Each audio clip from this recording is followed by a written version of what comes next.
Hey guys, I hope everybody is well. So this video is going to be about complaining.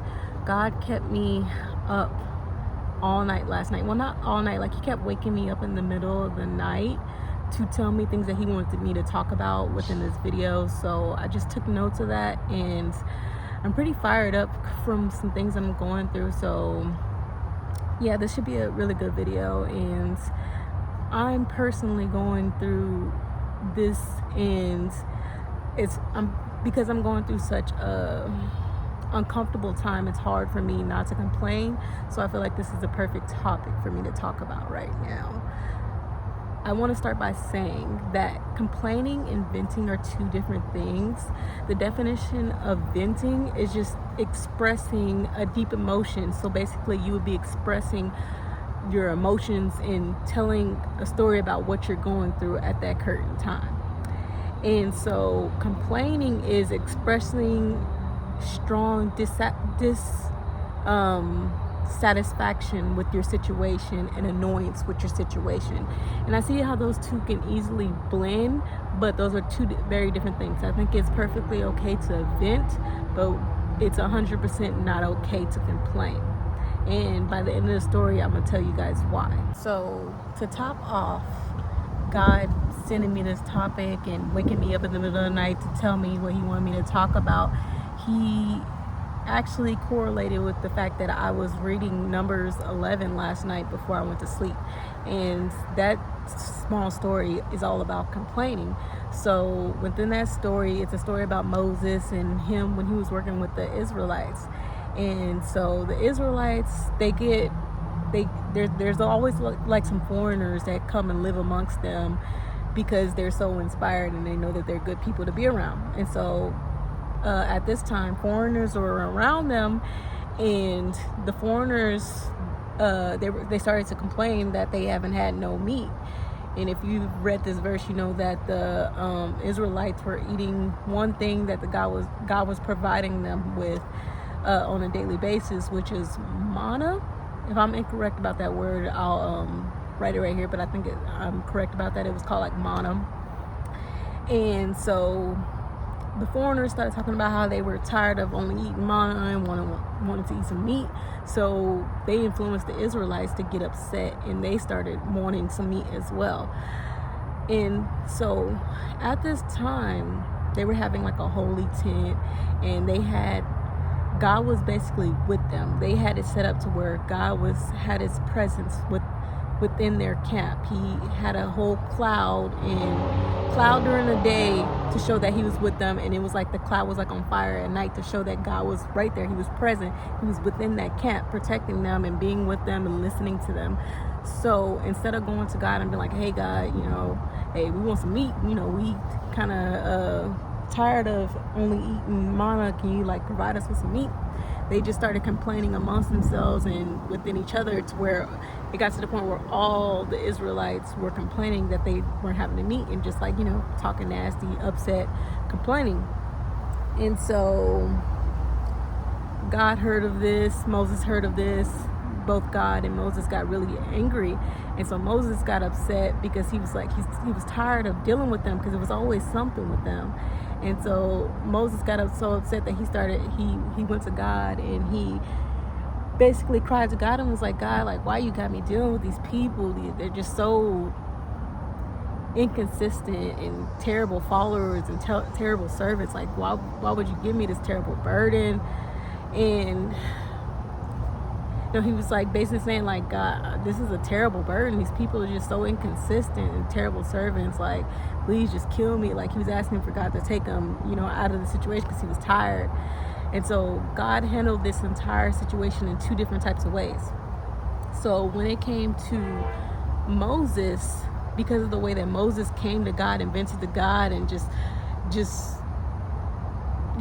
poured his heart out to God, God helped Moses by putting his spirit in some of the elders within the Israelites to help Moses, to where he didn't have to carry the burden of the Israelites on his own, because it was a big burden, and he was becoming tired. And so he really helped Moses in that situation. And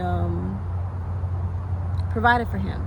But when it came to the Israelites, God was upset with them because they never came to him. They just sat there and complained and got upset rather than going to God. So he still provided them with meat, but he provided them with enough meat to make them sick, like basically like a overwhelming amount of meat for a period of a month. Made those people that were like over the top, doing the most, acting like it was the end of the world when they got the meat. He made those people sick and they died. Well, he told Moses to tell the Israelites, I did it that way because y'all sat there and complained rather than coming to me and asking me for me to give something to you guys. And he also told him, tell him, like, don't limit my power. Like, I'm God. Don't limit my power. Don't think of me so small that I can't simply provide you with meat. I've told that story to tell you guys that God does not like it when we complain. It really upsets him. And he put, like, us children of God, we're gonna go through some things. Like, I can be example, I'm going through it right now. I'm going through it, but I'm also receiving some big blessings, and it's all for a reason. Also, to add to that, you gotta be really careful who you surround yourself with. Yes, there's gonna be times when you're forced to be around certain people, like me being forced to be around flight attendants all the time when I know a lot of them do not follow God. But you can be around people but still not be around people. So, for example, like the Israelites were, if they allow foreigners to come in their camp, the foreigners had to follow everything. It was mandatory that the foreigners followed everything that the Israelites were doing. And I see why, because them coming in, they started out the whole thing of the Israelites becoming ungrateful. So this resulted in them becoming very ungrateful and complaining. So you have to really not be around everybody, because influence is so easy these days. And no, it's just always easy. Influence is very, very strong. And you can't just have everybody in your circle, because they can easily influence you to do what God doesn't want you to do. You gotta get rid of all that negative energy, those negative people, so they don't make you fall to things that you shouldn't be doing. The last thing that I want to say on this topic is everything that God allows you to go through, have gone through, and are going to go through in the future has a reason. He's so strategic that it's all going to fall into place, and there is a reason for everything. I know it's easier said than done, but you have to remain calm in these times so you can be able to clearly look at the situation and see what God wants you to do in that situation. For me personally, right now, because I'm a flight attendant, I was based in Florida, and so I'm not in my hometown, and I'm not feeling Florida.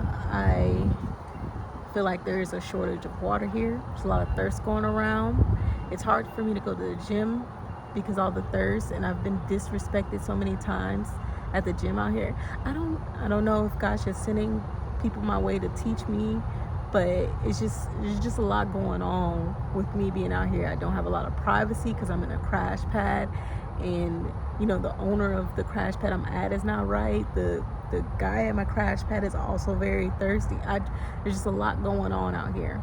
But from me stepping back and looking around, I've noticed that I can properly deal with the crash pad owner, because she is doing a lot to me at this current moment. And because of the last 2 crash pads that I was at my beginning of becoming a flight attendant, I'm able to walk into the situation of dealing with her like it's not that bad, because I've dealt with that in the previous months that have passed. So it's easier for me to deal with her because of what I've learned from this recent situation with the people at the last crash pad. And when it comes to the thirst out here, I know God wants me to dress more modest, so it's pushing me to want to dress more modest so easily. And not just dress more modest, but also like find my swag within that, because I feel like also if I look cute while being modest, it'll influence more people to want to dress more modest. Because I feel like personally,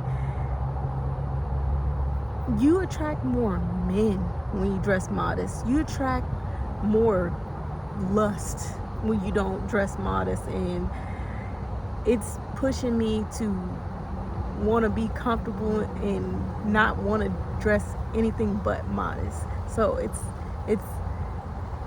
bothersome and it's annoying, but it's okay. I'm comfortable in the fact in saying that all this is going on, but I wouldn't have it any other way, because I'm already seeing how much I'm changing. So it's really disrespectful to complain about even these tough situations that are uncomfortable and annoying, because God strategically lined out your life and put you in that situation because he knew that it was going to be the best thing for you.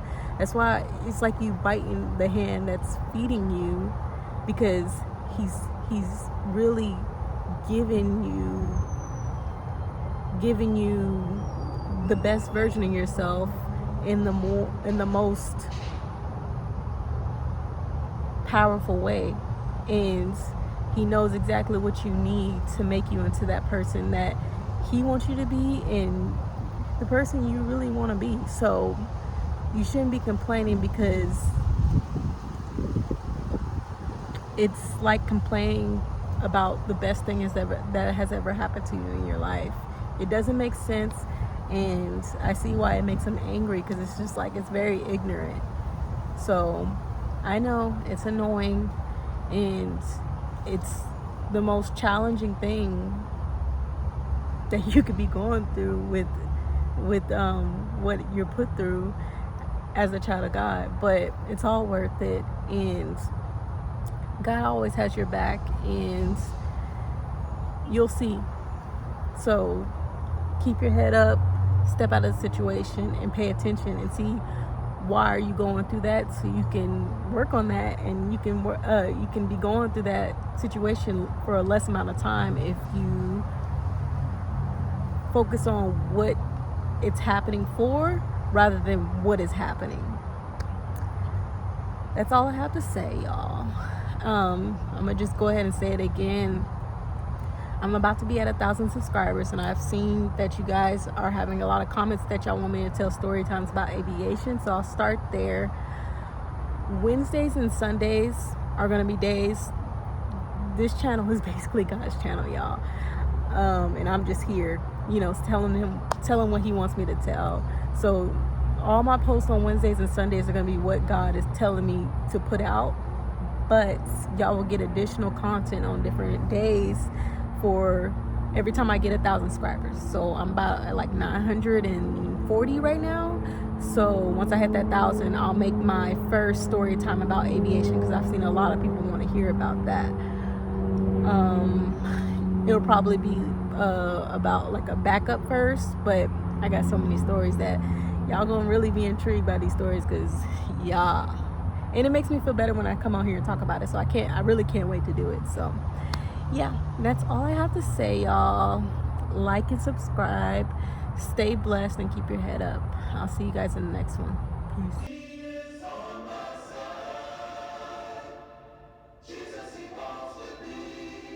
Get back to the business. I'm gonna spend more through the city. I got the light shining, come get it. Walking with Christ, moving where it's crazy. Walking with Christ, moving where it's crazy.